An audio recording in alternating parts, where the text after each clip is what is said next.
মাছলে গৈছিলোঁ এজনীও নাপালোঁ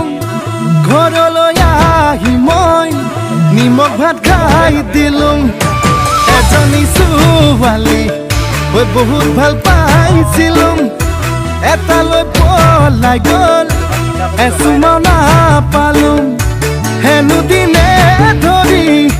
মদ খাব শিকিলোঁ ভাং খাব শিকিলোঁ আনৰে চকুতে বেয়ালৈ